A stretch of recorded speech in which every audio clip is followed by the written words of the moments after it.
자, 지난 11월 1일에 올렸던 양심적 병역 거부가 무죄라고? 그것도 대법원에서? 라는 제목의 영상이 특정 종교에 대한 증오성 발언이 너무 많다면서 유튜브에서 삭제됐어요. 그래서 이번에는 욕설과 원색적인 비난을 제거하고 순한 맛으로 아주 PC하게 영상을 찍어보겠습니다. 자, 영상을 올렸던 11월 1일에 대법원에서 여호와의 증인 신도 오모 씨의 입대 거부 혐의에 대해서 무죄를 선고했죠. 14년 전엔 병역 거부자에 대해서 대법원에서 유죄를 선고했는데 이번에 이제 판례가 바뀌어버린 거예요. 여태까지는 14년 전 대법원 판례가 있었기 때문에 1, 2심에서 가끔 이제 무죄가 나오는 경우에도 결국에는 이제 유죄가 돼서 징역 1년 6개월을 선고받았어요. 왜 1년 6개월이냐? 원래 입대 거부를 하면은 3년 이하의 징역을 처하는데 대부분 다 1년 6개월을 선고받습니다. 왜냐면은 몸이 아무리 멀쩡한 사람이라도 징역 6개월에서 1년 6개월 미만까지는 공익으로 가고 1년 6개월 이상은 군 면제예요. 그렇기 때문에 3년 이하 중에서도 1년 6개월을 많이 때리는 편이죠. 편의를 많이 봐주는 편이에요. 군대 딱 안 갈 정도로 최소한의 실형을 살게 해주는 거. 자, 양심적 병역 거부라는 말을 들으면은 그 단어에서 굉장히 거부감이 들죠. 군대 갔다 온 나는 비양심적인가 뭐 그런 생각이 들 텐데 이게 우리나라에서만 쓰이는 게 아니라 외국에서도 양심적 병역 거부라는 말을 써요. 여기서 양심은 뭐 착한 마음 그런 게 아니라 그냥 내 마음에서 군대를 악한 곳으로 규정한다. 그렇기 때문에 난 군대에 가지 않겠다. 뭐 그런 내용이에요. 자, 여호와의 증인 교리에는 전쟁 연습을 하지 말라는 내용이 있대요. 그리고 국가에 복종하지 말고 충성하지 말고 그렇기 때문에 이들이 군입대를 거부하는 겁니다. 뭐 여호와의 증인 홈페이지 가보면은 자기들은 뭐 납세도 잘하고 의무를 다 하고 있다고 하죠. 하지만 이번에 대법원으로부터 무죄를 선고받은 그 여호와의 증인 신도 오모씨, 이 사람은 납세 거부까지 주장했죠. 아, 뭐 그럴 수도 있죠. 이거는 이해해줘야죠. 자, 그러면 군대도 안 가고 감옥도 안 가면 이 사람들은 어딜 가냐? 아직 이제 확정이 안 됐지만은 대체 복무라는 걸 하게 됩니다. 원래 이제 자유한국당에서 44개월 동안 지뢰찾기를 시키자 그렇게 이제 제안을 했는데 문재인 정부가 안 된다, 너무 가혹하다, 24개월에서 36개월 정도로 하고 지뢰찾기 같은 거 시키면 안 되니까 소방이나 교정직으로 보내자. 아, 역시 문재인 대통령은 인권 변호사 출신이라서 그런지 굉장히 너그럽고 자비로워요. 완전 칭찬해줄만 하죠. 근데 이제 인권위원회 그리고 무슨 인권 들어간 단체들, 시민단체, 병역 거부자들 징벌적 성향이 있는 대체복무제는 거부하겠대요. 여기서 징벌적 성향은 뭐냐? 현역보다 1.5배 이상 길게 하거나 뭐 지뢰찾기 쪽으로 보내는 그런 거를 징벌적인 대체복무제라고 해요. 그리고 소방 교정 쪽도 마음에 안 든다고 약간 봉사할 수 있는 그런 쪽으로 보내달라고 하죠. 게다가 어떤 일을 하던 간에 국방부 소속이면 안 하겠다. 아니 뭐 그럴 수도 있죠. 사람마다 다 하기 싫은 일들이 있잖아요. 현역으로 입대한 사람들은 다 군생활이 하고 싶어서 이 사람들은 하기 싫다니까 안 할 수도 있죠. 자, 근데 지금은 여호와의 증인 수가 그렇게 많지가 않아가지고 이 사람들의 양심적 병역 거부를 인정해주고 군대가 아닌 다른 곳에 대체 복무를 시켜도 크게 문제가 없어요. 근데 그저께 무죄 판결이 나오고 나서 네이버 지식인에 가장 많이 올라온 질문, 여호와의 증인에는 어떻게 가입하나요? 자, 인권단체들의 힘이 엄청 세죠. 이 사람들 주장대로 현역보다 훨씬 편한 대체 복무제가 시행된다면은 제가 군입대를 앞둔 20대 청년이라도 여호와의 증인에 가입할 것 같아요. 20대 청년들이 다 여호와의 증인에 가입하고 다 양심적 병역 거부를 선언하고 국가에서 그걸 다 인정해주고 다 군인이 아닌 다른 길로 가요. 그럴 경우에 이제 우리나라 군 병력에 공백이 생기죠. 그러면 이제 북한으로부터 적화 통일을 당할 수도 있고, 북한은 종교의 자유가 없으니까 결국에 종교에 대한 자유를 보장하기 위해 내린 이 판결로 종교의 자유가 사라질 수 있죠. 하지만 이것도 걱정이 없는 게 문재인 대통령이 지금 대북 정책을 아주 잘하고 있지 않습니까? 북한이 설마 쳐들어오겠어요? 그럴 일 없으니까. 군인 좀 없으면 어때요? 좀 뚫려 있어도 북한 뭐 믿을만한 파트너 아닙니까? 문재인 대통령이 보장하고 있으니까 그건 걱정 안 해도 될 것 같아요. 대법원에서 무죄를 선고한 근거는 병역법 88조 제1항인데 여기에 정당한 근거 없이 입대를 거부한 사람은 3년 이하의 징역에 처한다 뭐 그런 내용이 있어요. 하지만 이제 대법원에서 여호와의 증인 신도가 교리 때문에 군입대를 거부하는 거는 정당한 사유가 맞다, 그렇기 때문에 처벌하지 않겠다 뭐 그런 거죠. 아니 뭐 그럴 수도 있죠. 정당한 사유라는 게 뭐 저기 주관적인 거니까 뭐 그럴 수도 있죠. 맞는 판결했네요. 자, 그리고 또 이런 말도 하죠. 여호와의 증인 신도가 군입대를 거부하는 거는 뭐 인정해 주겠는데 군입대를 거부하기 위해서 여호와의 증인인 척 하는 건 또 안 된대요. 그럼 이제 가짜 신도인지 진짜 신도인지 그걸 어떻게 구분하냐? 뭐 검사가 할 수 있대요. 검사들은 좀 어리둥절한 반응인데 뭐 어쨌든 위에서는 검사가 할 수 있을 거라고 믿어달래요. 아니면 검사가 할 수도 있죠. 아무래도 이제 검사가 법을 다루는 직업이니까 뭐 관심법도 쓸 수 있겠죠. 비록 뭐 여호와의 증인 신도들이 입대도 거부하고 뭐 국기에 대한 경례도 거부하고 뭐 납세도 억지로 하고 어지간하면 하지 않으려고 하고 그러고 있지만은 우리 이제 다 뭐 공동체 아닙니까? 이런 사람도 있고 저런 사람도 있으니까 다 뭐 우리가 포용해야 될 대상이죠. 대법관들 13명이 투표해서 반대가 4명 나왔고 나머진 다 찬성이에요. 반대한 대법관들 4명 중에서 3명은 박근혜가 임명했고 1명은 이명박이 임명했습니다. 문재인이 임명한 사람들 7명은 단 1명도 반대를 하지 않았어요. 문재인이 임명한 대법관 7명 다 양심적 병역 거부가 무죄라는 것에 찬성했어요. 자, 봅시다. 문재인 좋은 사람이죠. 이명박근혜 나쁜 사람이죠. 그러니까 양심적 병역 거부가 무죄인 게 맞아요. 여기에 이제 반대하면은 일베 소리 듣는 거고 뭐 숫골 소리 듣는 거고 적폐 소리 듣는 거죠. 저는 여호와의 증인도 아주 좋은 종교라고 생각하고 문재인 대통령도 아주 잘하고 있다고 생각해요. 그럼 다음 영상에서 뵙겠습니다.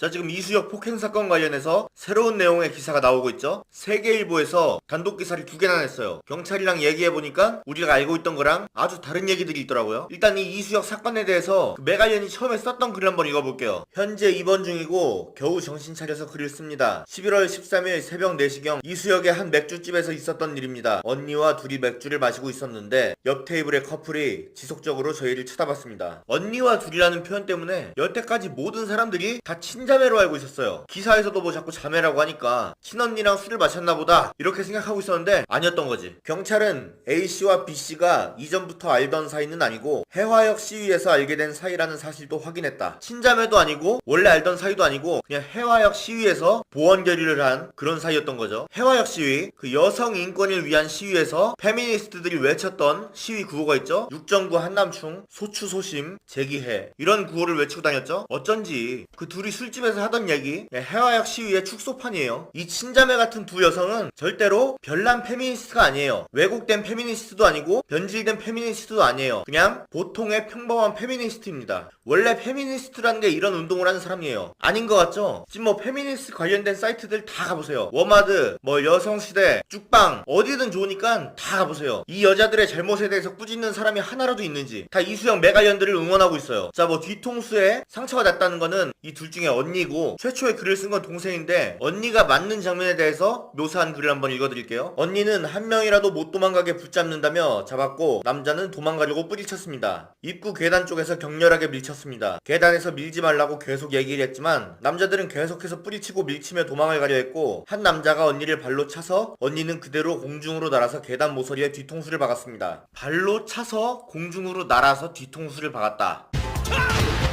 이거 뭐 중국 무협 영화 얘기인가요? 되게 실감나는 목격담이죠? 이 사람들 새벽 4시까지 술을 마셨다는데 어쩜 그렇게 생생한 목격담을 쓸 수 있는지 정말 대단하죠? 근데 이게 경찰 진술 과정에서 내용이 바뀌었어요. 경찰 등에 따르면 B씨는 남성이 A씨를 발로 차는 것을 내가 직접 보지는 못했다며 남성이 발로 찼다는 건 A씨의 말이라는 취지로 경찰에 진술했다. 뭐 발에 차서 날아가고 그런 거 자기 본 적도 없대요. 그냥 언니가 그런 식으로 말했대. 거긴 CCTV 없어가지고 증언 말고는 답이 없어요. 근데 그 동생이 자기는 못 봤다네. 남자들은 그 여자가 이렇게 붙잡고 늘어지다가 지가 알아서 넘어갔다고 하고 또 이런 글도 썼어요. 이 와중에 언니는 정신을 잃었고 구급차에 실려 응급실로 이송되었습니다. 언니는 뼈가 거의 다 보일 정도로 뒤통수가 깊이 패여 바늘로 꿰맸으며 어지럼증과 두통, 속쓰림, 울렁거림으로 고통받고 있습니다. 밥도 제대로 먹지 못해 휜죽만 한두 입 먹고 입원한 지금까지 계속해서 검진과 진료를 받고 있으며 반나절 이상은 수면 상태입니다. 글만 보면 뭐 다 죽어가는 식물인간급으로 보이는데 이것도 사실이랑 달라요. 13일 경찰 등에 따르면 이수역 인근 맥주집에서 남성들에게 맞아 중상을 입었다고 주장한 A씨는 중앙대병원에 이송됐지만 부상이 가볍다는 이유로 입원을 거절당했다. A씨의 두피가 찢어져 해당 병원에서 상처를 꿰매는 등 응급치료를 받긴 했지만 담당 의사는 A씨가 입원할 정도의 부상은 아닌 것으로 판단했다는 것이다. 중앙대병원에서 입원 불가 통보를 받자 A씨 등은 중앙대병원이 제안한 다른 병원을 찾아 입원한 것으로 전해졌다. 이들은 이동 당시 구급차가 아닌 택시를 타고 직접 다른 병원을 찾아갔다. 현재 A씨는 퇴원한 상태다. 중앙대병원 관계자는 의사소견상 부상이 경미하다고 판단되면 입원이 불가능하다며 만약 환자 부상이 심각한데도 병상이 부족한 경우라면 계속 우리 병원 응급실에서 치료를 했을 것이라 설명했다. 그러니까 뭐 크게 다친 것도 아니에요. 종합해보면은 해화역 시위에서 만난 메갈련 둘이서 술 마시면서 한남충 욕하다가 옆 테이블이랑 시비 붙으니까 더 거세게 욕을 하고 남자 테이블로 가서 먼저 물리력을 행사하고 피하려는 남자들 붙잡고 늘어지다가 뭐 어찌어찌 해서 계단에 뒤통수 박아가지고 찢어졌는데 그걸로 뭐 죽어가는 사람 코스프레 해가지고 국민청원 40만 명이 동의하게 만든 거죠. 그 데블스TV가 후원 좀 부탁드립니다라고 하면서 대자리에 공개했던 한국사이버 성폭력 대응센터, 거기서 이번 사건에 대해서 썼던 글을 한번 다시 읽어드릴게요. 머리카락을 짧게 자르고 화장을 하지 않았다는 이유로 여성 2명이 여러 명의 남성에게 폭행당했습니다. 한 분은 두개골이 보일 정도로 부상이 심각하다고 합니다. 폭행의 정도가 살인미수에 가깝습니다. 여성 혐오 범죄, 사람은 자신이 원하는 머리 모양을 하고 화장을 하지 않을 권리가 있습니다. 여자는 자신이 원하는 머리 모양을 하고 화장을 하지 않을 권리가 있습니다. 동의하신다면 이 사건을 그냥 넘기지 말아주세요. 이 단체가 얼마나 쓰레기 같은 편파적인 단체인지 알겠죠? 그리고 이런 단체에 후원하라고 영상 찍은 데블스TV 김영빈에 대해서 제가 왜 이렇게 강도 높은 비판을 하고 있는지 아시겠죠? 이 이수영 메갈려들이 최근에 쓴 글을 한번 읽어드릴게요. 안녕하세요. 이수영 폭행사건 당사자들입니다. 법률적 도움을 구하는 과정에서부터 난항을 겪었습니다. 열악한 상황임에도 공개 모금을 진행할 수 없었고 해당 내용을 허심탄회하게 공유해드리지 못해 답답합니다. 공론화를 시작했을 때 장기전이 될 것이라는 두려움도 있었습니다. 하지만 저희의 생각은 항상 같았습니다. 개인의 문제가 아니다. 우리가 여기서 물러서면 안 된다. 선례가 아닌 끝을 만들어야 한다. 조사는 끝났지만 우리는 이제 시작입니다. 우리는 이제 시작이 아니라 모금은 이제 시작이겠죠. 글 중간에 나온 모금 얘기. 공개 모금을 진행할 수 없었다. 과거형이죠. 이제는 공개 모금을 진행할 수 있다. 개인의 문제가 아니다. 우리 여자들 모두의 문제이니까 돈을 내라. 너도 이수역에서 머리가 짧고 화장을 안 했다는 이유로 맞을 수 있으니까 우리에게 돈을 줘라. 페미코인. 얘네 진짜 페미코인이에요. 제가 확실히 말할게요. 개인의 문제예요. 개인이 술집에서 시끄럽게 떠들고 남한테 욕하고 먼저 물리력을 행사하니까 그렇게 다친 거예요. 개인의 문제예요. 그냥 나대지 말고 조용히 있어요. 아니 좀 나대도 돼. 나대야 내가 영상 찍게 생기니까.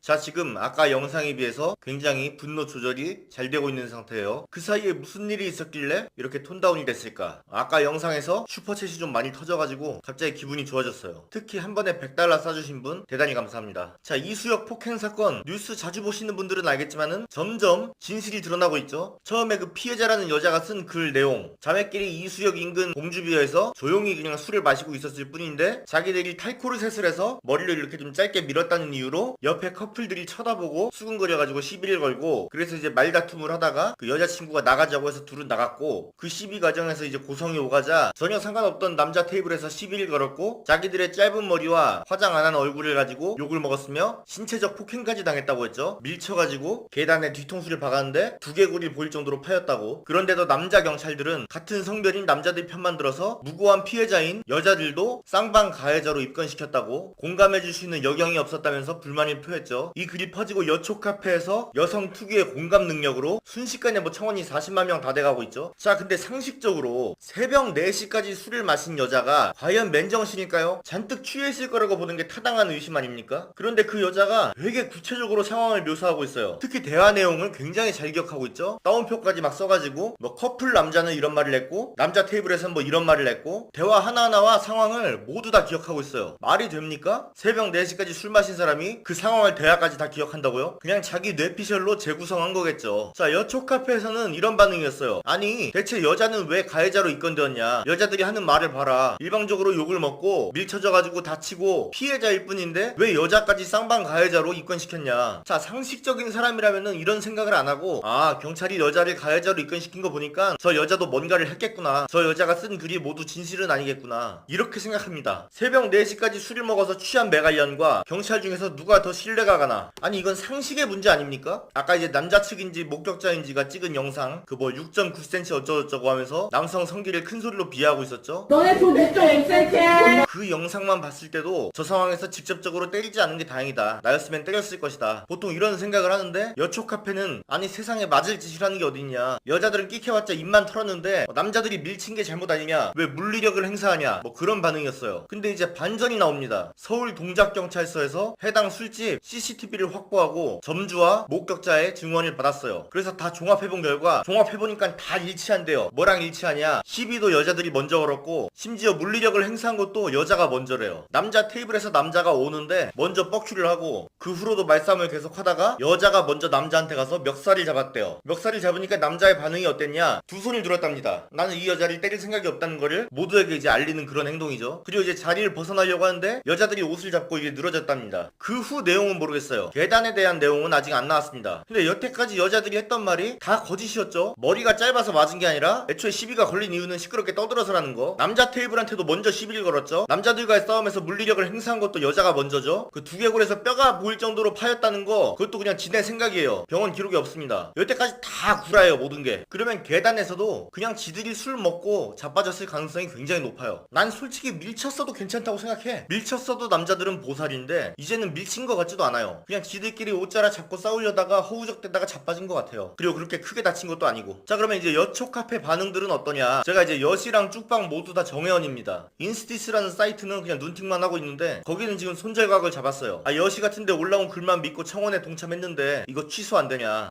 뭐 뒤늦게라도 잘못된 걸 알았으면은 다행이죠. 여기는 그나마 그래도 갱생 가능한 사이트. 여시 쭉방 손절 안 해요. 처음에는 짧은 머리를 했다는 이유로 때리는 게 말이 되냐 이러다가 나중에는 먼저 욕을 했다는 이유로 때리는 게 말이 되냐, 지금은 멱살 좀 잡았다고 그렇게 심하게 밀치는 게 말이 되냐. 아니 여긴 진짜 답이 없어요. 그나마 이제 약간 개념 있는 애들, 개념이 있으면 애초에 여초 카페를 안 하겠죠. 약간 개념이 약간 남아있는 애들, 그런 애들이 쓴 글을 보니까 이수혁 사건 관련해서 약간 다른 의견을 말하고 싶은데, 그러니까 여기서 다른 의견이라는 거는 여자 2명에게도 약간 뭐 잘못이 있지 않느냐 뭐 그런 의견이겠죠. 그런 글을 쓰고 싶은데 다구리 당할 게 무서워서 못 쓰겠다는 거예요. 그런 글이 올라왔어요. 거기에 이제 공감하는 사람 한 3명 있다면은 이런 글도 2차 가해라는 반응이 한 7명. 마지막 댓글이 와 이 정도의 글만 써도 다구리 당하는구나 그거였어요. 여초 카페가 원래 이래요. 여성이 피해자면 당연히 나서고 여성이 가해자라도 나섭니다. 보호해야 된다고. 그 홍대 몰카녀 남자 누드 사진 찍어가지고 유포한 명백한 범죄자잖아요. 근데 그 지금 범죄자를 위해서 시위하고 있지 않습니까? 해화역에서. 피해자뿐만 아니라 가해자일지라도 같은 여자니까 일단 쉴드부터 치고 보는 거죠. 보도보 그 홍대 몰카녀를 쉴드 칠 때는 아니 남자 몰카범도 많은데 왜 이 여자 가지고만 난리냐 이런 거였고, 지금 이 술집에서 난동 부린 여자들을 쉴드 치는 거는 아니 남자들도 술집에서 성희롱 많이 하지 않냐, 앞으로 그런 남자들 다 대가리 깨부시고 다녀도 되냐, 뭐 그런 논리로 쉴드 치고 있어요.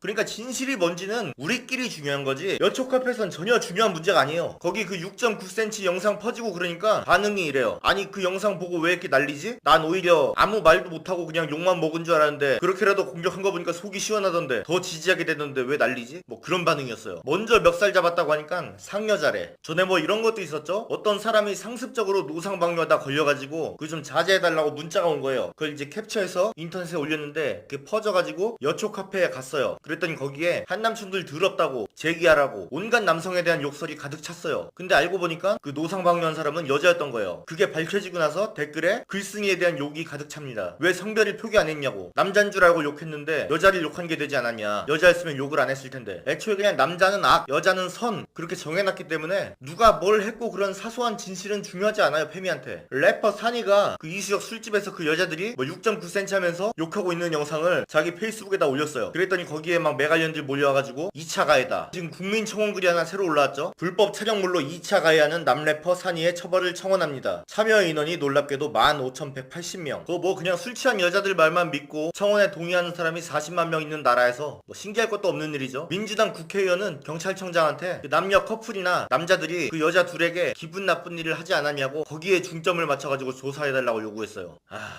진짜.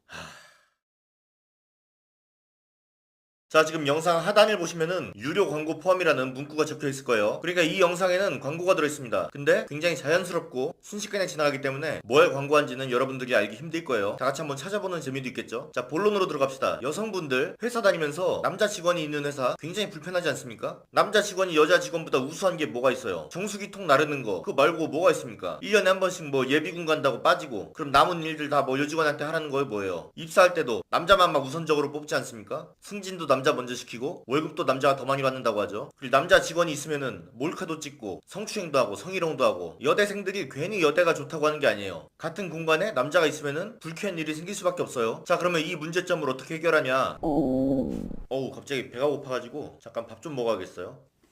자, 과연 뭘 먹을 것인가. 무슨 영화 마지막 장면 같지 않습니까? 빛을 향해 걸어가는. 한국인이라면 역시 밥이죠.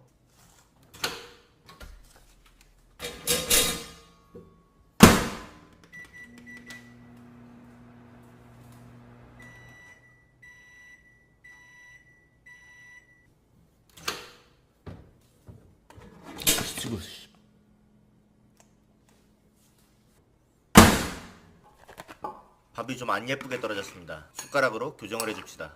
오늘의 주인공은 바로 임간의 연어장. 제 페북 보신 분들은 알겠지만은 이게 7통째예요. 광고하려고 먹은 게 아니라 먹다 보니까 광고하게 된 케이스. 이번에도 이제 2개 주문했는데 그중 하나 이미 다 먹어가지고 이제 장만 남아있고, 이건 이제 영상 찍으려고 억지로 남겨놨는데 그새 또 못 참고 조금 먹은 상태입니다. 연어 양이 엄청나요. 저는 이제 이걸 밥에 비벼 먹어요.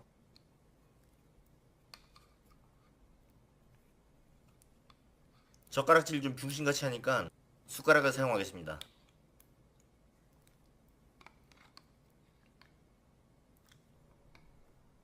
짠! 여기에 이제 버터를 넣어서 비벼 먹으면은 짠맛도 잡아줘요.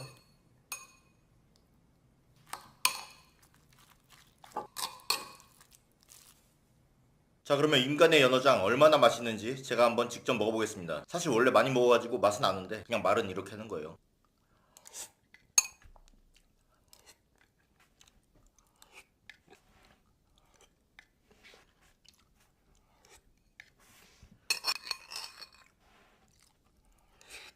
뭐 맛에 대한 설명은 안 할게요. 그냥 맛있어. 그럼 되지. 무슨 맛이 나고 뭐가 중요해요. 존나 맛있어 그냥. 최고. 자, 그러면 아까 하던 얘기를 한번 이어서 해봅시다. 남자와 함께 일하는 회사에서는 그런 불쾌한 일이 생길 수밖에 없어요. 이걸 어떻게 해결하냐? 여자들만의 회사를 만들면 됩니다. 페미들이 주장하는 것 중에서 여자가 남자보다 훨씬 똑똑하고 우월하다는 게 있죠. 뭐 무슨 시험 보면은 수석을 다 뭐 여자가 차지한다던가, 무슨 염색체 단위부터 남자가 더 미개하다고 하죠. 그러니까 그런 똑똑한 여자들이 회사를 만드는 거예요. 회사를 만들고 거기에 이제 여자 직원만 채용하는 거죠. 또 페미들이 주장하는 것 중에서 보도뽀라고 있죠. 남자보다 똑똑한 여자 사장과 남자보다 똑똑한 여자 직원이 만났다? 거기에다가 남자들은 자적자라고 해서 서로 이제 싸우고 견제하고 그러는데, 여자들은 보도뽀라서 서로 이제 도와주고 상생하고 그러죠. 그럼 그 시너지가 대체 얼마나 클까? 상상도 안 되지 않습니까? 남자 직원이 없으니까 성범죄도 뭐 일어날 일이 없어요. 게다가 우리나라는 공공기관에서 여성이 대표로 있는 기업의 물건을 우선적으로 사야 한다는 그런 규정이 있어요. 그러니까 얼마나 좋습니까? 하는 거라고는 꼰대집밖에 없는 미개한 한남충이 대표로 있는 그런 회사보다 우월한 여자가 대표로 있는 회사니까 훨씬 더 뭐 좋겠죠. 또 술만 먹으면 성매매하러 가는 한남충들 직원으로 둔 회사보다 우월한 여자 직원이 있는 회사가 더 잘 돌아가겠죠. 거기에 보도뽀라서 사장은 직원을 위해서 월급을 많이 줄 테고 직원은 사장과 동료들을 위해서 일을 더 열심히 하겠죠. 거기에 공공기관에서 여성기업이라고 물건을 더 우선적으로 사주고, 정말 최고 아닙니까? 근데 지금 왜 이런 회사가 없느냐? 이게 다 사회와 남자들이 코르셋을 씌워놔서 그래요. 여자가 사업하면 잘 안 된다는 그런 코르셋 때문에 지금 여자들이 창업을 못하고 있는 거예요. 그러니까 여자라고 안 된다는 생각을 버리고 괜히 막 남자들이 득실득실거리는 그런 회사 가지 말고 직접 창업을 하세요. 그리고 여자 직원을 뽑으세요. 무조건 대박납니다. 남자가 사장으로 있는 그런 회사는 다 남자들만 갈 테니까 여자들은 여자들만의 기업을 만들어서 여자들끼리 이제 운영하는 거예요. 좋지 않습니까? 어떻게 남자보다 훨씬 더 우월한 여자가 미개한 한남충 밑에서 일을 하려고 해요. 벌써부터 막 이재용이 긴장하는 소리가 들리네요. 자, 오늘 영상 요약하면은 임간의 연어 짱 맛있다.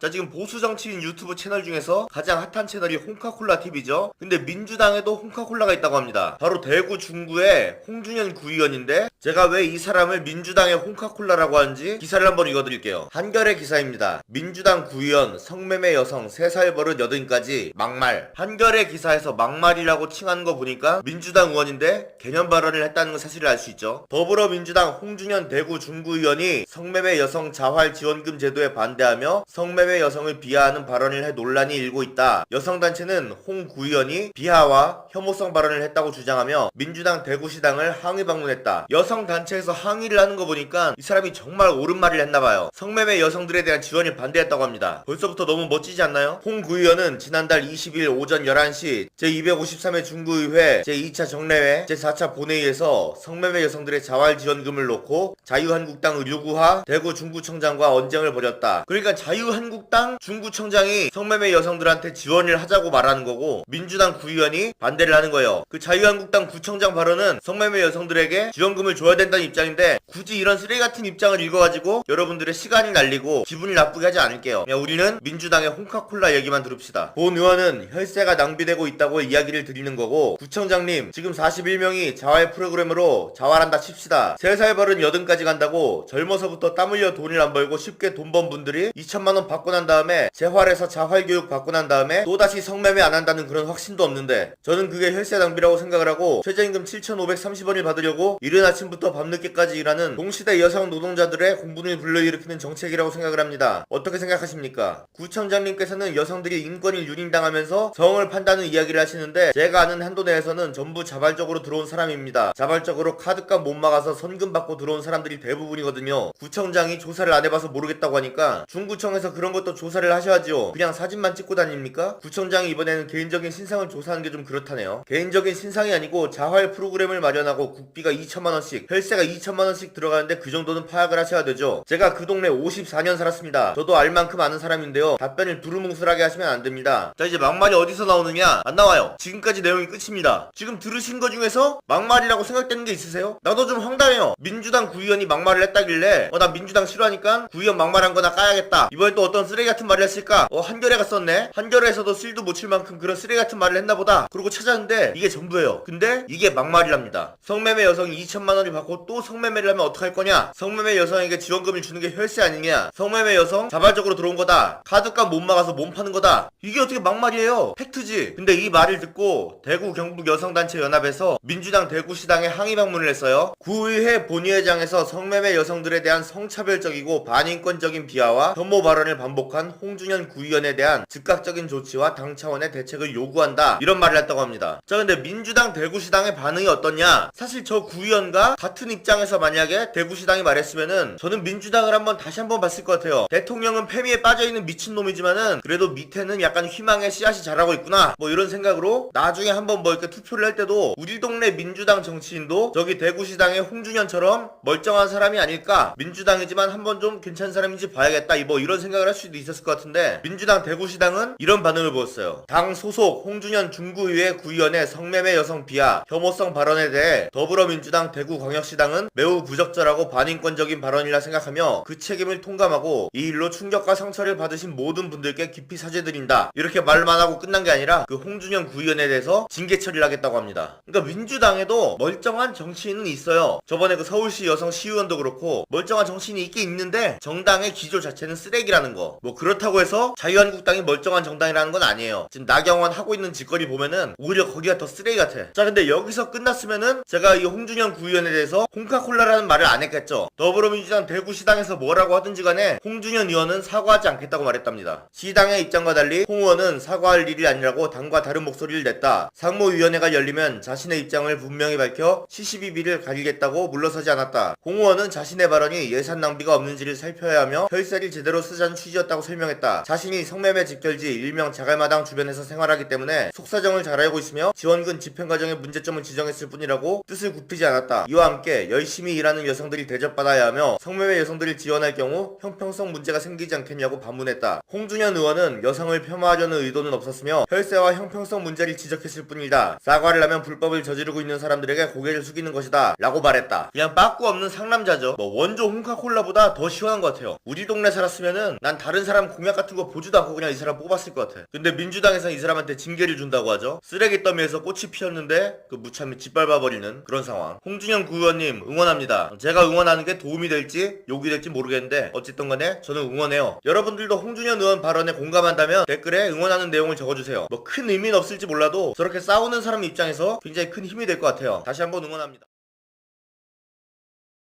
자, 지금 구독자 40만이 다 돼가는 유튜버가 하나 있죠. 원래 본노잼이라는 이름을 쓰다가 노잼보스로 바꾼 남자 유튜버입니다. 원래 컨텐츠는 캠 켜놓고 공부하는 것밖에 없었어요. 경찰 시험을 준비 중이었다죠. 근데 그냥 공부하는 모습 캠만 켜놨는데 어떻게 그렇게 구독자가 많냐. 잘생겼으니까. 존나 잘생겼어요. 그냥 아무 말도 않고 공부만 하는데 여자 팬들이 잔뜩 생겨. 그리고 이번에 시험 떨어진 계기로 아예 그냥 유튜버가 되기로 결정했죠. 그래서 지금 구독자가 한 39만 5천 명인가 그럴 거예요. 이렇게 막 탈 쓰고 막 열심히 하는 저 같은 경우에는 이제 14만이 다 돼가는데 저분은 그냥 컨텐츠 없이 얼굴만 보여줘도 40만. 이게 부럽냐고요? 전혀요.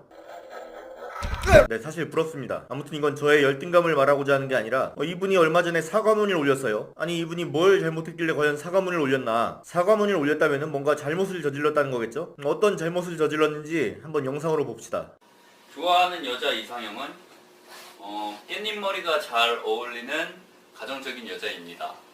이 짧은 장면이 사과문을 쓰게 만든 바로 그 장면입니다. 정상적인 생각을 가지신 분이라면은 이게 대체 뭐가 잘못인가, 뭘 잘못했고 왜 사과문을 썼지? 하고 의문을 가지실 거예요. 그럼 사과문을 한번 읽어봅시다. 안녕하세요, 노잼봇입니다. 이번 영상에서 민감한 단어 선택을 사용하여 보시기에 불편함을 끼쳐드려 죄송합니다. 사실 저는 가부장적인 뉘앙스로 가정적인 여자라는 단어를 선택한 것이 결코 아닙니다. 저의 이상은 확실히 제 자신이 먼저 가정적인 사람이 되는 것이고 또 가정적인 사람을 만나는 것이었습니다. 그러나 사회적인 관점에서 보지 못한 저의 잘못을 인정하고 또 이번 피드백을 토대로 더욱 신중한 단어 선택을 하도록 노력하겠습니다. 감사합니다. 그러니까 이상형으로 가정적인 여자를 꼽은 게 잘못이래요. 그래서 사과를 한 거예요. 이것도 당연히 여초 카페에서 좌표를 찍고 몰려온 결과인데 어디 한번 그들이 뭐라고 했길래 이런 사과를 하게 된지 한번 읽어봅시다. 이상형이 가정적인 여자라는 본노잼. 얘는 입 다물고 방송할 때가 제일 나았음. 한국 남자답네요. 목소리 깬다. 야 그만해라. 유튜브 그만두고 공부나 해 제발. 정뚝떨. 얘 키 168이라며요. 헐 충격. 충격과 공포. 키 187에 근육 탄탄 모발 빵빵 연봉 3억 이상 치열 고른 남자도 가정적인 여자 원해도 극혐인데 쟨 뭐지? 그러게 입놀림 좀 조신하게 했어야지. 으액, 역시 한국 남자들은 진짜 노잼이더라. 그리고 자기 잘생긴 줄 알아서 별로. 가정적인 여자라는 말 자체가 여자 억압하는 말이잖아. 여자는 가정적이려면 밥도 잘해야 하고 애도 잘 돌봐야 하고 집안일도 잘해야 하는데 남자는 그냥 애 보는 거 도와주거나 집안일 조금 도와준다고 가정적이라는 말 소리 듣잖아. 한남민국에서 가정적인 여자, 요리 잘하고 청소 빨래 척척 해내고 삼시세끼 남편 밥 챙겨주고 육아까지 완벽하게 해내는 여자, 공짜 노예 아니냐? 남자가 가정적인 여자 바라는 거랑 여자가 가정적인 남자 바라는 게 다른 사회 문제. 나도 가정적인 남자 좋아하지만 저 바라는 싫어. 예전에 이규형이라는 배우가 요리 잘하는 여자를 이상형으로 꼽았다가 넌 손이 없냐 발이 없냐, 네가 요리해 먹으면 되지 왜 여자한테 요리를 시키냐, 뭐 그런 댓글이 달렸어요. 반면에 송지효가 밖에서는 사자 같지만 안에서는 양 같은 따뜻한 남자가 좋다, 가정적인 남자가 이상형이다, 이랬을 때는 아무도 뭐라고 안 했어요. 가정적인 여자, 가정적인 남자라는 게 과연 다른 뜻인가? 가정적이라는 게 꼭 집안일을 잘하는 여자를 뭐 가정적이라고 하는 겁니까? 가정적인 사람을 좋아하는 게 뭔가 비정상입니까? 그럼 뭐 이상형으로 가정은 등한시하고 일밖에 모르는 여자, 일밖에 모르는 남자, 뭐 그렇게 말할까요? 말 그대로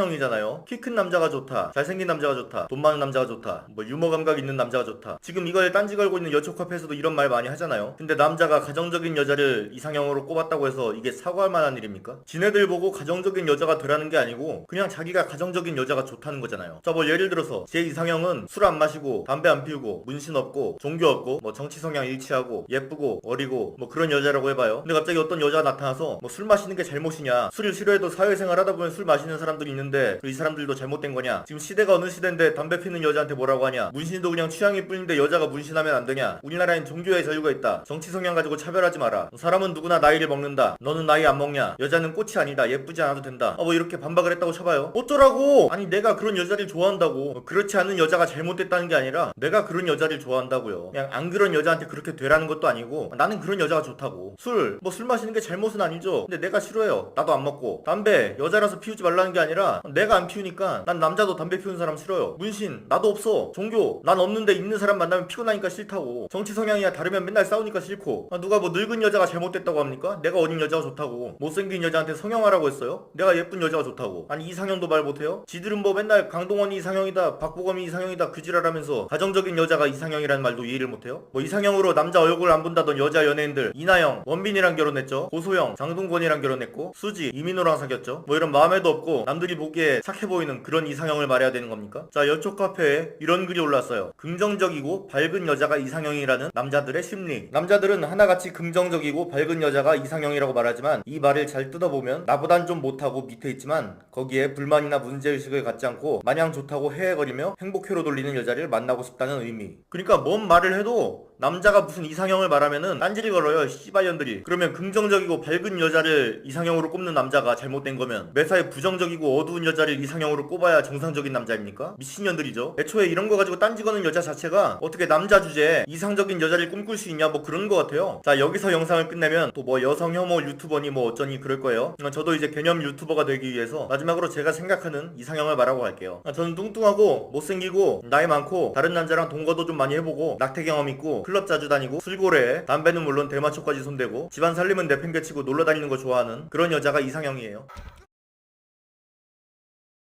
자, 지금부터 맛집 얘기를 좀 해보려고 해요. 9월 초에 제가 페이스북 개인 계정으로 뭐 음식별 맛집 20개를 적었는데 이게 팔로워 35,000명 정도밖에 안 되는 계정이었는데 공유가 무려 2200회가 넘었어요. 반응이 좋아가지고 유튜브에도 한번 올려보려고 합니다. 그러니까 뭐 이게 내가 태어나서 먹어본 제일 맛있는 음식 20개냐 뭐 그런 건 아니에요. 음식 종류 20개를 임의로 뽑아서 그 중에서 제가 제일 맛있게 먹었던 데를 소개한 겁니다. 당연히 이게 세상에서 제일 맛있는 음식이라는 게 아니에요. 그러니까 제가 먹어본 것 중에서는 제일 맛있다는 뜻입니다. 시작하기 전에 신뢰부터 좀 주고 가겠습니다. 저는 서울 미슐랭 2스타부터 3스타까지 모든 음식점을 다 먹어봤고 1스타도 절반 정도는 가본 것 같아요. 먹는 데 있어서 돈이랑 시간을 좀 안 아끼는 편이에요. 비싸고 맛있는 것만 좋아하고 조금만 입맛에 안 맞아도 맛없다고 하냐 뭐 그런 건 아니에요. 명랑핫도그 같은 거 먹어도 존나 맛있어고 그럽니다. 있습니다. 첫 번째, 한국인이 가장 좋아하는 음식 삼겹살. 저는 원래 가장 좋아하던 데는 하남돼지집이었어요. 여기의 장점은 초벌이 돼서 나온다는 거, 그리고 고기를 구워준다는 거. 그러니까 저는 고깃집에서 고기를 안 구워주면은 무조건 0점 처리합니다. 내가 고기를 먹으러 간 거지 구우러 간 건 아니잖아요. 음식점에서 음식을 완성시켜줘야지. 여기는 고기 자체도 맛있고 뭐 명이나물 최초로 도입한 곳이죠. 와사비랑 명이나물이랑 삼겹살이랑 같이 싸먹으면 너무 맛있어요. 사이드 메뉴로 김치볶음밥이랑 김치말이국수 같은 것도 좋고, 지점도 많아가지고 뭐 어느 동네 가도 어지간하면 다 있어요. 근데 그러다가 팔로워들 추천으로 육전식당이라고 가봤습니다. 여기가 더 맛있더라고요. 여기 이상으로 맛있는 데를 아직 안 먹어봤어요. 저는 강남에 있는 곳으로 갔는데 너무 맛있더라고. 근데 주차가 좀 불편하다는 거. 뭐 다른 맛집도 마찬가지지만 제가 제일 맛있다고 한 집을 가봤는데 다른 집이 더 맛있었다 그러면 댓글을 달아주세요. 햄버거 프랜차이즈 중에서는 쉑쉑버거가 제일 맛있다고 생각하고, 그 다음으로는 맥도날드 시그니처 버거 중에서 골든에그 치즈버거가 제일 맛있다고 생각합니다. 이게 버거킹보다 더 맛있는 것 같아요. 수제버거로 가면 강남 쪽에 볼트 80이라는 버거집이 있고, 일산에 버거비, 비스트로 코너 이렇게 세 군데가 여태까지 먹어본 수제버거집 중에서는 제일 괜찮은 것 같아요. 그러니까 저는 수제버거를 이름난 데를 정말 서울에서만 한 30군데 정도 먹어본 것 같아요. 근데 이 세 개가 제일 맛있는 것 같아요. 세 번째로 피자. 배달해 먹는 피자 중에서는 피자 엘볼로랑 도미노 피자가 제일 맛있는 것 같고, 가서 먹는 피자는 합정과 신촌에 있는 스파카 나폴리가 제일 맛있는 것 같아요. 그러니까 피자도 꽤 많이 가봤습니다. 저기 도산공원 쪽에 있는 살바토레 쿠오몬가 뭐 거기 DOC 피자 유명하죠. 예전에 수요미식회에서 1위 했던 것 같은데, 그거랑 뭐 이태원의 부자 피자 여러 군데 가봤는데 결국에는 스파카 나폴리가 제일 맛있었습니다. 여기 토마토 소스 기반의 피자를 먹어보면은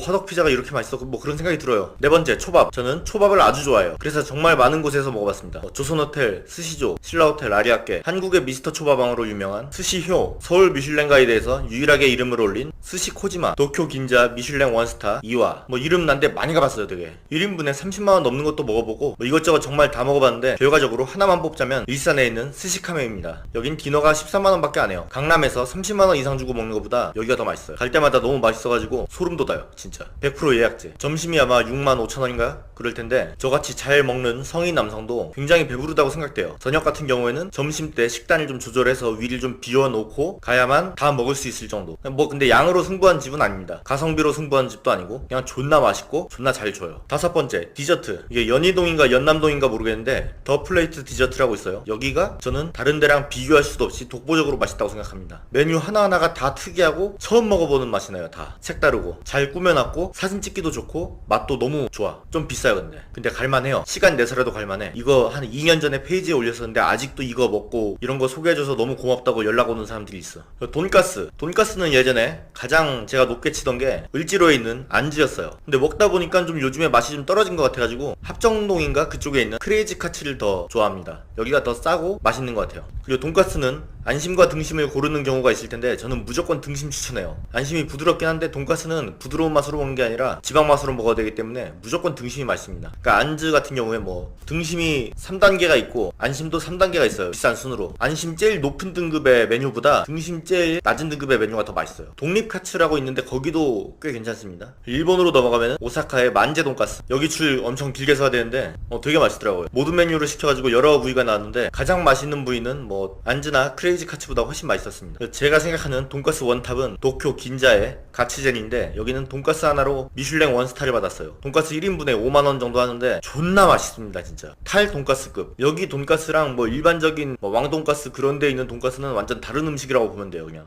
존나 맛있습니다. 가치젠. 장어덮밥 제대로 하는 데가 별로 없어요. 한국에서 그나마 괜찮다 이 정도면 뭐 일본에서 정말 잘 배워온 것 같은데 그렇게 생각한 게 반포에 있는 마루심. 요거 말고는 딱히 뭐 꼽을 게 없네요. 일본에서는 후쿠오카에 있는 요시즈카 우나기야. 지금 기준으로 한 133년 된 것 같은데 먹은 지 한 2년 돼서 지금은 잘 기억이 안 나는데 그때 당시 기억으로는 정말 컬처 쇼크였어요. 중식, 점심 말고 중국 음식 말하는 겁니다. 짜장면 같은 경우에는 저는 동네에서 배달시켜 먹는 쟁반짜장이 제일 맛있다고 생각해요. 이게 오히려 짜장은 수스타 짜장, 호텔 중식당 짜장 뭐 이렇게 좀 올라갈수록 맛이 좀 떨어져요. 오히려 동네가 더 맛있어. 왜냐면은 동네 짜장면집 대부분이 사자표 춘장을 씁니다. 다른 좀 특색 있는 짜장면집은 그걸 안 쓰고 자체적으로 소스를 개발해서 쓰는데 사자표 춘장이 제일 맛있어요. 그래서 막 조선호텔 그런 데 가보면은 짜장면 한 그릇에 막 27,000원 막 그렇게 하는데 먹어보면은 동네에서 시켜 먹는 7,000원짜리 쟁반짜장보다 맛이 없습니다. 재료는 물론 뭐 좀 좋은 거 들어간 것 같은데 맛이 없어요. 그런데 일반적으로 우리가 이제 중국집 하면 짜장, 짬뽕, 탕수육, 군만두 뭐 이런 거 생각하잖아요. 근데 그런 음식은 어디서 먹어도 큰 차이가 없습니다. 없습니다 사실. 그러니까 제대로 중국 음식을 먹으려면 코스로 먹어야 돼요. 그런 의미에서는 신라호텔 8선이 제일 낫습니다. 라멘도 제가 상당히 좋아하는 음식인데 라멘 같은 경우에는 상수동에 있는 라멘 트럭이 전 제일 맛있다고 생각해요. 그 다음은 승리가 하는 아오리 라멘. 라멘도 거의 뭐 이름난데 한 20군데 30군데 가봤을 거예요. 지방으로도 가보고. 근데 여기가 제일 나은 것 같아요. 저 같은 경우에는 그 일본에서 가장 유명한 라멘 있죠, 그거 이치란보다 라멘 트럭이 더 나은 것 같아요. 취향 때문에 다른 게 더 맛있다고 하는 사람은 봤어도 뭐 라멘 트럭 자체가 맛이 없다는 사람은 못 본 것 같아요. 코스 요리 미슐랭 2스타 3스타 다 가봤는데 제일 맛있는 건 2스타인 청담동 정식당입니다. 누가 저한테 죽기 전에 마지막으로 먹고 싶은 음식 뭐가 있냐 그렇게 물어보면은 전 정식당 성게비빔밥이요 그럴 거예요. 뭔가 음식 딱 하나만 찝어서 말한다면 정식당 성게비빔밥. 그만큼 맛있습니다. 여기 음식은 다 특이해요. 하나같이 생긴 걸로는 무슨 음식인지 감이 안 잡히는 경우가 많아요. 근데 다 같이 존나 맛있다. 특히 성게비빔밥은 먹으면 막 소름 돋는 그런 맛. 먹고 나면은 막 그래요, 앞으로도 돈 열심히 벌어야겠다 이런데 또 오려면 그럼 뭐 그런 생각 들어요. 인생을 좀 더 열심히 살게 만들어주는 그런 맛입니다. 약간 가성비를 따진다면은 미슐랭 원스타 중에서 주옥이라고 있는데 여기 런치가 5만원 정도인데 5만원 치고 도저히 믿기지가 않는 그런 구성의 그런 맛입니다. 내가 돈은 없지만 미슐랭 식당 한번 가보고 싶다 그러면 주옥을 가시고, 내가 그래도 한 10만원 15만원 쓸 수 있다 그러면 정식당 가시고, 그 밖에 뭐 미슐랭은 아니지만 제가 아주 좋아하는 에스프리 셰프도 있습니다. 여기도 이 가격대에 도저히 나올 수 없는 구성. 평양냉면 같이 호불호 걸리는 음식이 없죠. 보통은 이게 무슨 맛이냐 그러고 좋아하는 사람은 좋아하고, 근데 이제 자기가 평양냉면과 잘 맞느냐 안 맞느냐 이걸 판단하는 저만의 뭐 기준이 있습니다. 뭐냐, 우레옥이에요. 우레옥을 가서 먹어보고 이게 무슨 맛이냐 그러면은 다시는 평양냉면을 안 먹어도 됩니다. 이게 다른 데랑 비교도 안 될 만큼 육수가 굉장히 진해요. 근데 여기서 이게 무슨 맛이야 하고 맛을 못 느끼면은 다른 데 가면은 물에다가 면탄 맛 납니다. 그렇기 때문에 우레옥 가서 먹을만 하다 싶으면 좀 다른 데 가봐도 되고, 이건 좀 아닌데 싶으면은 다시는 평양냉면을 안 먹어도 됩니다. 저 같은 경우에 우레옥 순면에 제육으로 바꿔서 먹는데 이렇게 먹으면 되게 맛있어요. 근데 여름엔 좀 안 가는 편입니다. 사람이 너무 많고 온도에 따라서 맛이 좀 바뀌기 때문에 여름엔 좀 아닌 것 같아요. 소고기집도 학생들이 다니는 그 무한리필집이랑 제대로 하는 집이랑은 아예 다른 음식 수준으로 맛이 다릅니다. 저의 최소 기준은 1인분에 그래도 3만원은 넘어야 먹을만한 소가 나온다 뭐 그렇게 생각해요. 3만원대에서 제일 괜찮은 데는 창고 43. 여기 다 구워주는 것도 있고 소고기 자체가 되게 맛있어요. 고기는 주로 창고 스페셜을 주문하는데 여기 3만원대에서 제일 맛있는 것 같아요. 그리고 여태까지 먹어본 것 중에서 제일 비싸고 맛있던 거는 여의도에 있는 옴팡집. 남자 둘이서 먹었는데 40만원 좀 안 나왔습니다. 이거 내가 냈어요. 그래서 아직도 기억나고 있어. 여기 사장이 고기에 대한 자부심이 엄청 강해요. 듣다 보면 재밌어. 밑반찬은 좀 별 볼 일 없는데 고기 덩어리 가져와서 막 즉석에서 썰어서 굽는데 맛이 아주 좋습니다. 오사카에는 야끼니쿠 이치라고 있어요. 여기가 제가 제일 좋아하는 소고기집인데 이치보라는 메뉴가 있습니다. 홍두깨살이라고 해야 되나? 한국에서는 이제 육회, 장조림 그런 용도로 쓰이는 살코기인데 여기 홍두깨살은 뭐 어떻게 된지 모르겠는데 기름기가 뭐 등심 수준이에요. 구워 먹어보면 한국에서 뭐 4, 5만원짜리 하는 소고기랑 맛이 차이가 하나도 없습니다. 근데 가격이 만원이라는 거. 저 혼자 6인분까지 먹어봤어요. 그래서 이렇게 됐습니다.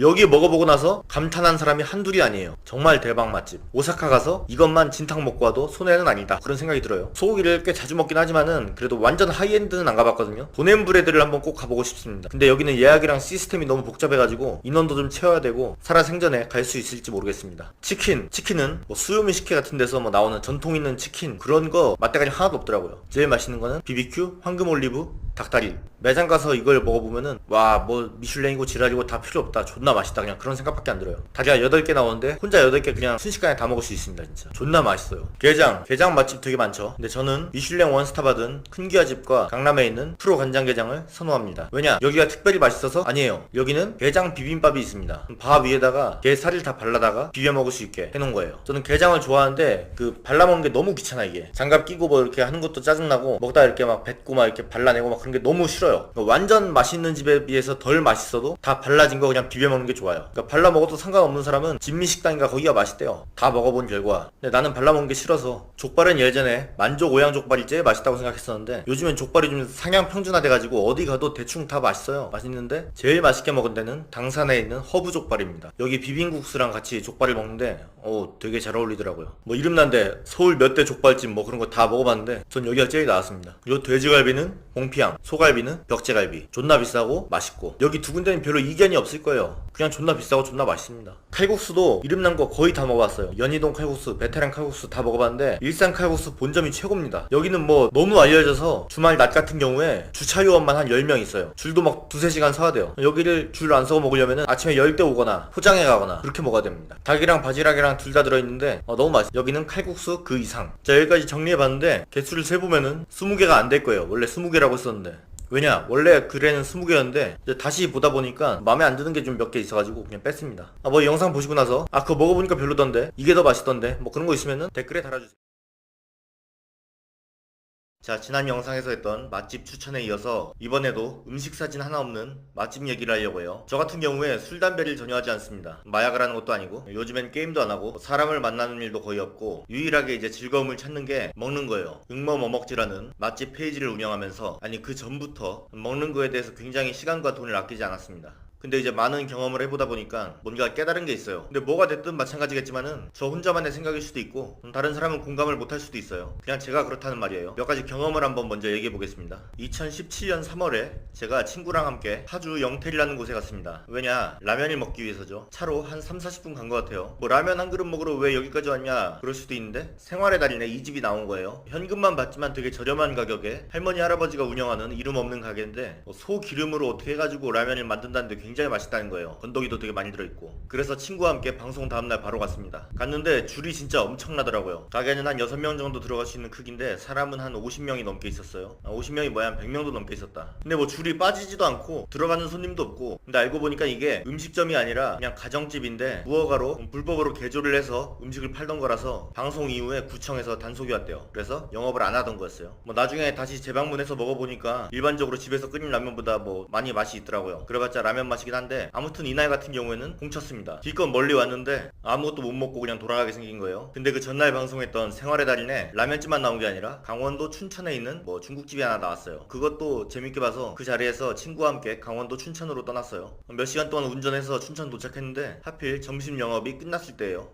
그때 굉장히 고민이 됐는데 그냥 손절하고 돌아가느냐 아니면 여기서 딴 거라도 먹느냐 저녁까지 기다리느냐. 그래서 고민하다가 그냥 춘천 시내에서 돌아다니며 기다리기로 했습니다. 돌아다니다가 춘천하면 역시 막국수가 유명하죠. 꽤 이름난 막국수 집에 들어가서 막국수를 먹었습니다. 그냥 뭐 막국수 맛이었어요. 예전에 춘천에서 닭갈비도 먹어봤는데 그냥 닭갈비 맛이더라고요. 아무튼 오후 4시까지 기다려서 드디어 그 생활의 달인에 나온 중국집에 갔습니다. 그리고 그 생활의 달인에서 극찬한 사천밥이라는 메뉴를 먹었어요. 맛이 없더라고요. 그렇게 맛있진 않네 그런 게 아니라 그냥 맛이 없어요. 다 못 먹고 그냥 나왔어. 뭐 거기 주인 할머니가 남편을 떠나보내고 힘들게 아픈 몸을 이끌고 열심히 만든다는 스토리까진 좋은데, 스토리가 아무리 좋으면 뭐합니까? 음식이 맛이 없는데. 기름값이랑 톨비랑 이것저것 생각하면은 기회비용을 떠나서 한 10만원 정도 쓴 것 같은데 굉장히 가슴이 아팠습니다. 그리고 또 TV에서 자주 나오는 음식 메뉴가 있죠. 떡볶이. 뭐 그냥 대충 만들어도 될 것 같은데 굉장히 막 공을 들여서 떡부터 막 요상한 재료가 다 들어가고 국물에는 막 뭐 비싼 재료 막 어마어마하게 때려놓고, 뭐 인근 주민들이 인터뷰해보니까 뭐 이런 맛 어디서도 못 먹어본다고 막 그런 얘기하고. 그런데 보이는 데마다 뭐 친구랑 다 갔어요. 뭐 제일 멀리 간 게 부산 떡볶이 하나 먹으러 부산까지 가고 막 대구까지 가고 그랬어요. 근데 이렇게 해서 먹어보신 분들은 다 알겠지만은 떡볶이에 무슨 지랄을 해도 떡볶이는 그냥 떡볶이 맛입니다. 오히려 뭐 이렇게 개지랄을 하면서 만들어봤자 뭐 아딸 조스 떡볶이 그런 거보다 맛이 없어요. 그게 뭐 방송 나올 때는 뭐 열심히 만들고 평소에는 그렇게 안 만든다 뭐 그런 얘기도 있는데, 뭐 그런 걸 다 떠나서 그냥 맛이 없습니다. 전주 사람한테 맛집 추천받는 방법 요즘에 떠돌고 있던데, 전주 사는 친구한테 야 나 전주 왔는데 줄 서가지고 조점래 순댓국밥 먹으려고 그렇게 말하면은 존나 열심히 맛집에 대해서 알려준다고 하죠. 그거 먹지 말라고. 전주는 뭐 식도락 여행으로 꽤 유명하니까 저도 이제 전주에 한 2-3번 갔는데 가서 뭐 이름 난 데도 먹어보고 현지인들이 추천하는 걸로도 먹어봤는데 맛이 없어요. 맛이 없다기보다는 뭐 서울에 비해서 맛있다는 걸 못 느끼겠어. 뭐 전라도 음식이 맛있다 뭐 그런 얘기 하지 않습니까? 나는 뭐 밑반찬이 많이 나오는 것까지는 알겠는데 맛있는지는 모르겠어요. 그냥 좀 간이 세서 맛있게 느껴지나 뭐 그 정도지, 뭐 전라도 음식이 다른 지역에 비해서 맛있다 뭐 그런 생각은 안 들어요. 또 그리고 해외 얼마 전에 싱가포르랑 태국을 다녀왔어요. 뭐 태국의 음식 유명한 거 있지 않습니까? 팟타이, 푸파퐁커리. 뭐 현지에서 맛있게 먹은 사람도 있겠지만은 제 입맛에는 하나도 맛이 없었어요. 그냥 여행 갔다 와서 한국 생 어거스틴에서 먹은 왕새우 팟타이랑 푸파퐁커리가 훨씬 맛있었어요. 위생적이고. 저는 수도권에 살기 때문에 음식점 리뷰하는 거 보면 다 수도권이에요. 근데 이제 이걸 하다 보니까 지방에 사는 사람들이 쪽지를 보내요. 진짜 너무 맛있어 보여서 그거 먹으러 서울 가려고 하는데 메뉴 뭐 시켜야 되냐 뭐 그런 쪽지가 많이 왔어요. 뭐 서울에 여행 온 김에 그것도 먹으러 오는 거면 좋은데 그냥 그걸 먹으러 여행 오는 거는 저는 다 반대했습니다.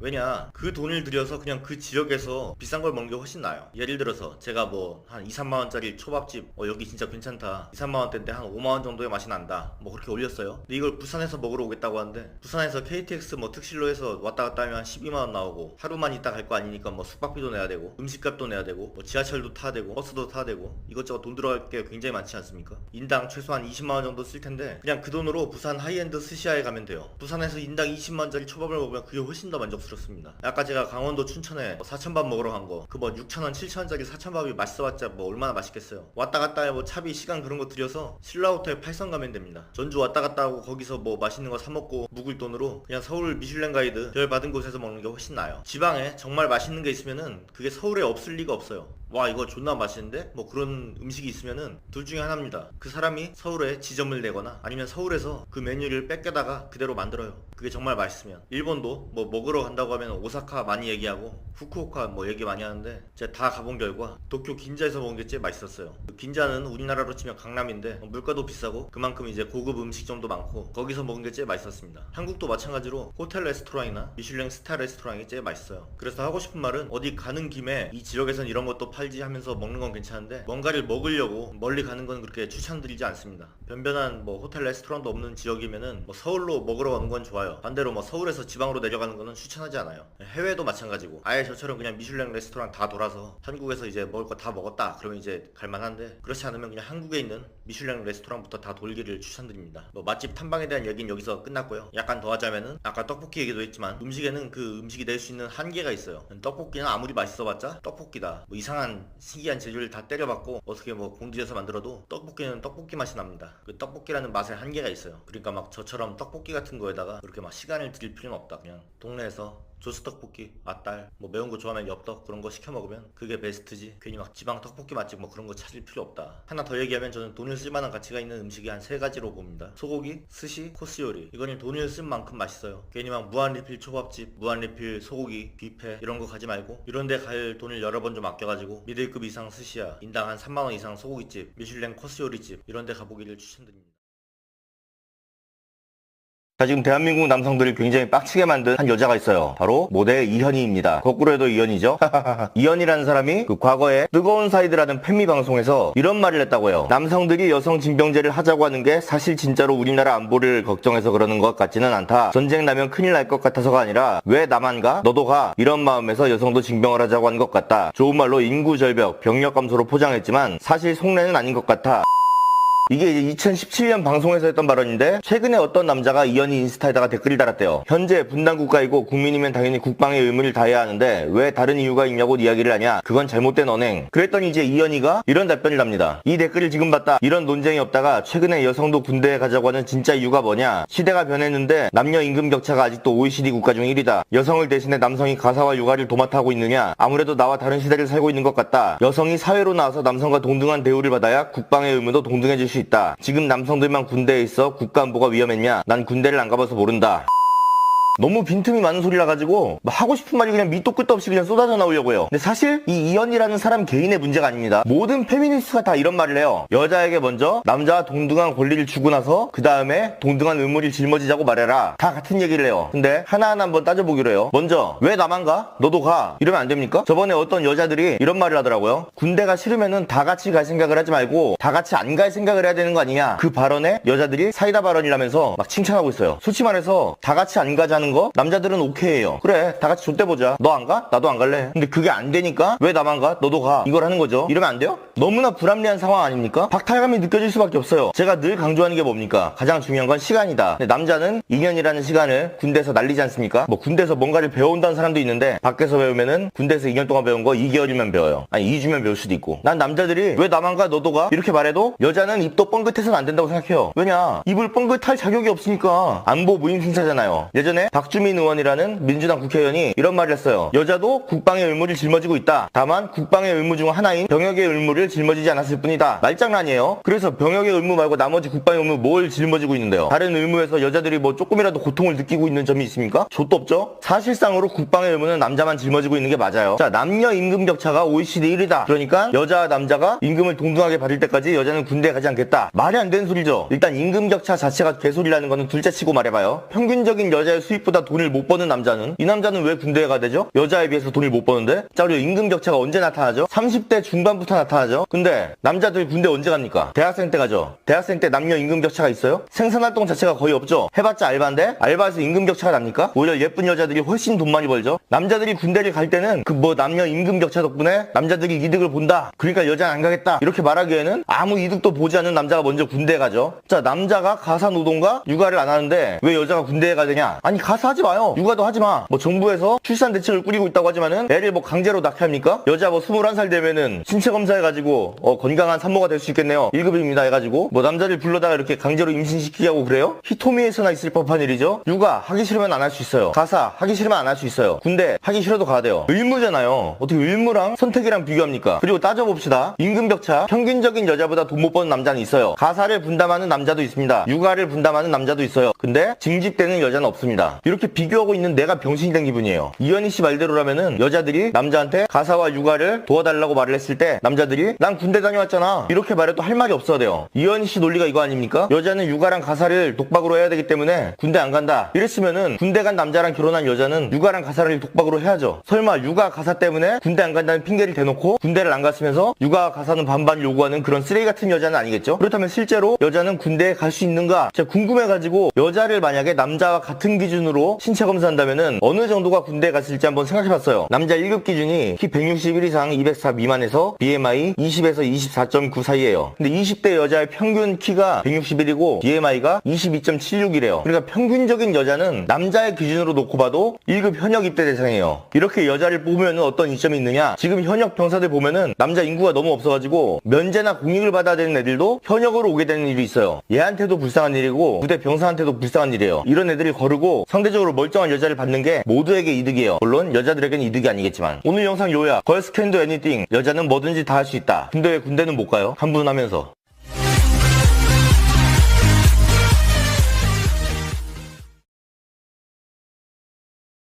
자, 지금 굉장히 이슈가 되고 있는 사건이 있죠. 바로 서강대학교 국제인문학부 언어 성폭력 사건이에요. 제가 전에 그 양팡 다이소 사건 메일로 제보받아가지고 영상을 찍었다고 하지 않았습니까? 그 이후로 메일 보내도 안 읽는 줄 알았는데 알고 보니까 다 읽고 있었구나, 메일로 소재 보내면은 영상 만들어주는구나, 이런 게 박혔는지 이 사건 다뤄달라고 메일이 엄청나게 많이 왔어요. 근데 그 메일이 오기 전에 이미 썸네일은 만들어놨습니다. 저 원래 영상 찍기 전에 썸네일을 먼저 만들거든요. 원래 어제 저녁에 올리려고 했는데 그 세월호 영상이 만드는데 너무 오래 걸렸어요. 자료 정리 부터 편집까지 해서 한 20시간 정도 걸린 것 같아요. 그래서 어제 못 올리고 지금 올리게 됐습니다. 자, 언어 성폭력 대체 무슨 사건일까? 한번 내용부터 읽어보겠습니다. 2018년 3월 1일 섹션 회원들이 소개팅에 대한 얘기를 주고받는 중 18학번 김땡땡이 피해자에게 피해자와 여성 동기들을 지칭하며 너 정도면 얼굴이 괜찮다, 우리 섹션 여자애들 정도면 다 예쁜 거다 라며 외모 평가 발언을 행하였다. 이와 같은 사건이 2018년 11월 22일 성평등 주체에게 신고되어 대책위원회가 구성되었다. 상식적으로 지금 납득할 수가 없는 내용인데 계속 읽어볼게요. 처리 결과 피해자 요구사항, 사건 공론화 및 입장문 작성. 사건 공론화를 위해 본 문서는 국제인문학부 학생의 페이지에 게시되며 사건에 대한 비판과 동시에 문화 환기를 위한 입장문을 국제인문학부와 7섹션 등 여러 단위의 공동명의로 발표한다. 섹션 내 공간 분리, 섹션 구성원으로서 피해자의 기본적인 권리를 위해 가해자의 섹션 활동은 정지된다. 이하는 피해자의 졸업까지로 하며 섹션 행사 참여, 학회활동 참여, 섹션방 출입, 섹션 학생회의 직책 등 섹션에서의 모든 공식적인 활동 참여가 제한된다. 성평등 상담실 교육 이수, 사건 재발 방지 및 성인지 감수성 향상을 위해 가해자는 서강대학교 성평등 상담실에서 진행하는 대면 교육 및 사이버 교육을 이수한다. 사과문 작성, 가해자는 가해 사실에 대한 사과, 재발 방지 및 요구사항 이행을 위한 약속, 2차 가해 방지를 위한 약속을 담은 사과문을 작성한다. 이게 과연 예쁘다는 말을 한 사람한테 요구할 수 있는 내용인지 의문점이 굉장히 들긴 하는데 일단 넘어가 봐요. 이건 그냥 피해자의 요구사항이니까 이행 결과 및 특이사항, 피해자의 요구사항에 따른 사과문 작성이 완료되었고 사건 공론화 및 성평등 상담실 교육 이수에 동의하였으나 섹션 내 공간 분리의 경우 가해자의 불복으로 이행되지 않고 있다. 대책위원회에 지속적인 공간 분리 요청이 있었으나 공론화 개시 시점 전 섹션 오프라인 회의에 참석한 사실이 확인되어 이에 대한 즉각적인 정정을 요청하였다. 사과문의 경우 피해자가 받아들일 수 없는 내용에 대한 수정을 요청하였으나 이 또한 이행되지 않고 있다. 섹션 내 공간 분리 말고는 다 받아들였대요. 예쁘다는 말을 했다는 이유로 저런 요구를 받았는데 그 가해자라고 지목된 사람이 받아들였대요. 근데 이 사람이 쓴 사과문이 피해자에게 마음에 들지 않는데 뭐라고 썼나 한번 읽어봅시다. 3월 1일 섹션 행사에 제 동기들과의 대화에서 미팅 얘기가 나와서 자연스럽게 여자 얘기가 나왔습니다. 그러면서 제가 우리 여자 동기들도 예쁘다라고 말하였습니다. 이것이 칭찬으로 들릴 수도 있지만 몇몇 사람에게는 비교하는 말로 들릴 수 있다는 것을 생각 못한 제 잘못입니다. 그때 당시에 술도 먹으면서 분위기에 취한 경솔한 발언이었던 것 같습니다. 그 사건 이후 저는 반성하면서 그런 언행을 하지 않기 위해 노력했습니다. 그리고 이 사건 처리 이후에 피해자를 따로 불러 비난하거나 뒤에서 뒷담을 한다거나 이 사건에 대한 언급을 하지 않겠습니다. 또한 교양 이수를 잘할 것이며 이런 비슷한 일이 다시는 일어나지 않도록 노력하겠습니다. 다시 한번 이런 일이 일어난 것에 대하여 죄송합니다. 피해자라는 사람은 여기에 어떤 부분이 마음에 안 들었을까요? 내용을 요약해보면은 동기들끼리 술을 마시다가 소개팅 얘기가 나와가지고 너 정도면 이쁘지, 우리 섹션 애들 정도면 다 이뻐, 이렇게 말했는데 그게 언어 성폭력이었다면서 8개월 뒤에 학교에다가 신고를 한 거예요. 놀랍지 않습니까? 8개월 뒤라는 게. 그동안 가만히 있다가 이쯤에서 드는 합리적 의심은 그땐 그냥 기분 좋게 칭찬으로 들었다가 8개월 사이에 뭔가 좀 사이가 안 좋아져서 에라 모르겠다, 미투나 하자, 뭐 그런 게 아닐까, 그런 생각이 드네요. 그냥 의심이에요. 뇌피셜입니다. 자, 몇 가지 관점에서 한번 생각해볼게요. 첫째로, 술 마시면서 소개팅 미팅 얘기하다가 외모 얘기가 나오는 게 부적절한가? 소개팅 미팅 얘기에서 빠질 수 없는 게 외모 얘기 아닙니까? 그냥 평상시에 그냥 밥 먹다가 너 정도면 예쁘지 이렇게 하면은 기분이 나쁠 수도 있어요. 뜬금없으니까. 이 새끼 나 좋아하나? 나한테 들이대는 거야? 뭐 그러면서 기분이 나쁠 수가 있어요. 아니 근데 예쁘다가 기분이 나쁠 수가 있나? 뭐 어쨌든 간에 맥락이 없이 그렇게 말하면은 기분이 나쁠 수가 있어요. 아니 있나? 잘 모르겠는데 아무튼 있다고 치고. 근데 소개팅 미팅 얘기하다가 외모 얘기가 나오는 거 굉장히 자연스럽지 않습니까? 내가 젠더 감수성이 부족해서 그런지 모르겠는데 별로 문제가 없어 보여요. 자, 다음으로 너 정도면 예쁘다, 우리 섹션 애들 정도면 이쁘다, 이게 과연 기분이 나빠할 만한 말인가? 미러링을 한번 해볼게요. 어떤 여자가 저한테 이렇게 말했다고 생각해봐요. 오빠 정도면 잘생긴 편이죠. 기분 좋은데? 난 기분 좋아요. 내가 젠더 감수성이 없어서 그런지 모르겠는데 기분 좋아요. 근데 이 여자가 굉장히 예쁜 여자였다, 그러면 더 기분이 좋겠죠. 근데 약간 좀 못생긴 여자가 오빠 정도면은 잘생긴 편이죠. 이것도 기분 좋은데? 내가 이런 말을 잘 못 들어봐서 그런가요? 난 기분이 좋은데. 물론 사람이 다 저 같진 않기 때문에 예쁘다는 말을 듣고 기분이 나쁠 수도 있어요. 나쁠 수도 있지. 나쁠 수도 있는데, 나쁠 수가 있나? 아무튼 나쁘다고 치고, 근데 기분이 나쁜 것까지는 이해할 수 있는데 기분이 나쁘다고 해서 그 상대편을 처벌해야 된다는 거는 이해가 안 돼요. 내 기분이라는 건 굉장히 주관적이지 않습니까? 그 주관적인 기준에 맞춰서 객관적인 처벌을 해야 된다는 게 말이 됩니까? 내가 무거운 물건을 들고 가고 있는데 어떤 여자가 나한테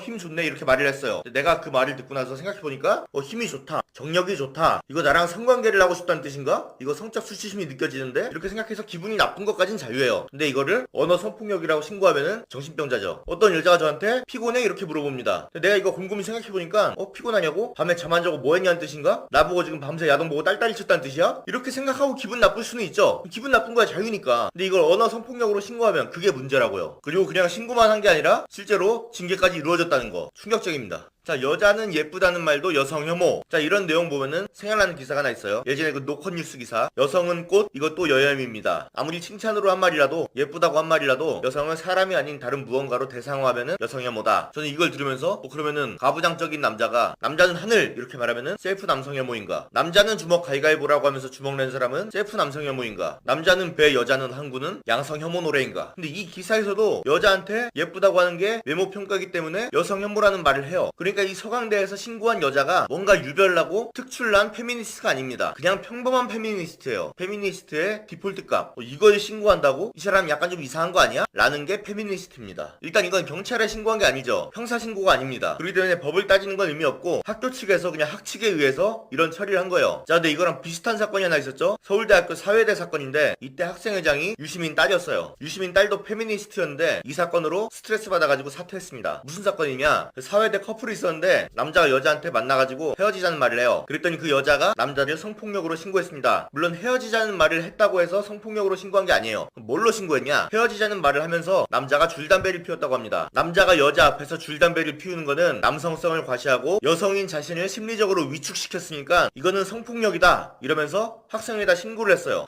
근데 그때 당시 학생회장이었던 유시민 딸, 아무리 페미니스트라도 여자 앞에서 담배 피웠다는 이유로 성폭력이라고 신고했는데 이걸 어떻게 처리해요? 그래서 그냥 반려했습니다. 반려를 하긴 했는데 남자한테 사과하라고는 했어요. 여자 앞에서 담배 피운 거에 대해서 사과하라고. 그래서 사과를 했습니다. 사과를 했는데 그 여자가 사과는 그냥 정치적이었던 거고 진심이 없다, 너 왜 이걸 성폭력으로 처리 안 하냐, 너도 가해자다, 그러면서 유시민 딸을 비난했어요. 그래서 그 여자는 그 담배 피운 남자한테 씨발 안경 박살내면 살인미수한데 나도 그러고 싶다, 그런 식으로 계속 위협적인 말을 했고, 이런 걸 언어폭력이라고 하고 이런 게 페미니스트예요. 아무튼 그걸로 유시민 딸이 빡쳐가지고 그런 족같은 학칙을 바꿔버렸어요. 바꾸고 자기도 스트레스 받아가지고 그래가지고 사퇴했습니다. 자, 서강대 학칙상으로 너 정도면 예쁘다, 우리 섹션 애들 정도면 예쁘지, 이런 말이 징계 사유인가 봐요. 그랬으니까 저렇게 했겠죠? 그렇다면 학칙이 잘못된 겁니다. 저게 어떻게 언어 성폭력이고 무슨 성평등 교육을 받아야 될 대상입니까? 사과문도 어이가 없고 그걸로 피해자가 졸업할 때까지 학생 활동을 못하게 하는 것도 이해가 안 돼요. 학칙상 징계할 수밖에 없다면은 그 학칙이 잘못된 거예요. 내가 볼 때 겉으로 화난 척 신고했지만은 속으로는 되게 흐뭇했을 거야. 오늘 영상이 요야.